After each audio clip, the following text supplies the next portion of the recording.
মন্ত্রী, প্রতিমন্ত্রী এবং নবনির্বাচিত বিএনপির সংসদ সদস্যদের নিয়ে 2 দিনের প্রশিক্ষণ কর্মশালা উদ্বোধন করেছেন প্রধানমন্ত্রী তারেক রহমান।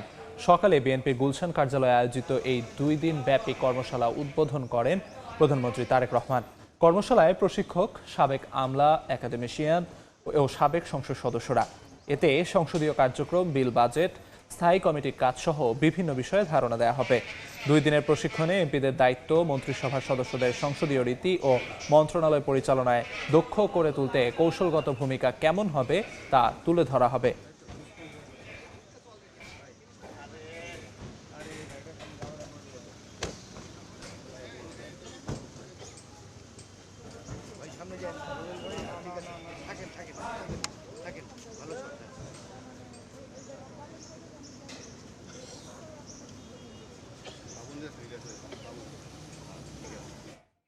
এই মুহূর্তে বিএনপি চেয়ারম্যানের গুলশান কার্যালয়ে আছেন সহকর্মী শাহিন আলম।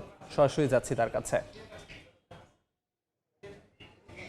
জাতীয় সংসদের বিভিন্ন রীতি, নীতি এবং রেওয়াজ সম্পর্কে ধারণা দিতে বাংলাদেশ জাতীয়তাবাদী দল বিএনপি 2 দিনের একটি প্রশিক্ষণ কর্মশালার আয়োজন করেছে। আজকে প্রশিক্ষণ কর্মশালার প্রথম দিন বেলা 11টা নাগাদ এই প্রশিক্ষণ কর্মসূচিটির উদ্বোধন ঘোষণা করেছেন প্রধানমন্ত্রী তারেক রহমান।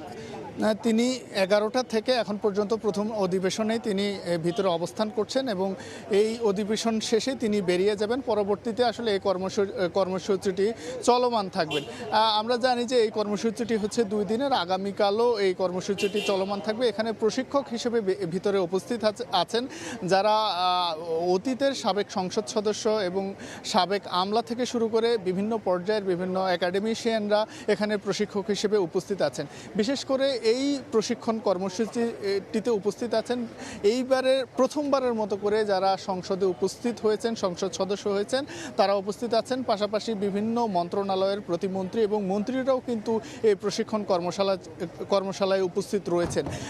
যেহেতু কিছুদিন পরে সংসদের অধিবেশন আছে, আমরা জানি সংসদের প্রথম অধিবেশন কিন্তু অধিবেশনের ডাক দিয়েছেন রাষ্ট্রপতি। সেই অধিবেশনে কিন্তু নতুন সংসদ সদস্যরা সেই অধিবেশনে যোগ দিবেন এবং এই সংসদের বিভিন্ন রেওয়াজ, সংসদের বিভিন্ন নিয়ম নীতি, সংসদের বিভিন্ন কলা কৌশল সম্পর্কে সামগ্রিক ধারণা দেওয়ার জন্যই কিন্তু এই কর্মশালাটির আয়োজন করা হয়েছে এবং কর্মশালাটিতে পরিচালনাও করছেন অতীতের যাদের অভিজ্ঞতা রয়েছে তাদেরকে বিএনপির পক্ষ থেকে কিন্তু এখানে নিয়ে আসা হয়েছে। এবং আজকে যেহেতু সাপ্তাহিক ছুটির দিন শুক্রবার, সেহেতু বিভিন্ন জায়গা থেকে কিন্তু সংসদ সদস্যরা সকাল সকাল এসে এই প্রশিক্ষণ কর্মশালায় উপস্থিত হয়েছেন। আমরা দেখেছি সংসদ সদস্যদের পাশাপাশি দলীয় বিভিন্ন দলের মহাসচিব এখানে উপস্থিত আছেন এবং দলীয় বিভিন্ন পর্যায়ের বেশ কিছু নেতাকর্মীদেরকেও আমরা এখানে দেখেছি এবং এখন পর্যন্ত যে প্রশিক্ষণ কর্মসূচি সেটি চলমান রয়েছে। এখন কিছুক্ষণের মধ্যে প্রথম দিনের প্রথম অধিবেশনটি শেষ হওয়ার কথা রয়েছে এবং প্রথম অধিবেশনটি কিন্তু পরিচালনা করছেন প্রধানমন্ত্রী তারেক রহমান। তিনি প্রথম অধিবেশন শেষ করে তিনি বের হয়ে যাবেন কিছুক্ষণ পর বিরতির পর দ্বিতীয় অধিবেশন শুরু হবে এবং আগামীকালও এই কর্মসূচিটি চলমান থাকবে। তো এই ছিল আমার কাছে বিএনপি আয়োজিত যে 2 দিন ব্যাপী প্রশিক্ষণ কর্মসূচি তার সর্বশেষ খবর। সরাসরি যুক্ত ছিলাম বিএনপি চেয়ারম্যানের গুলশান কার্যালয়ে।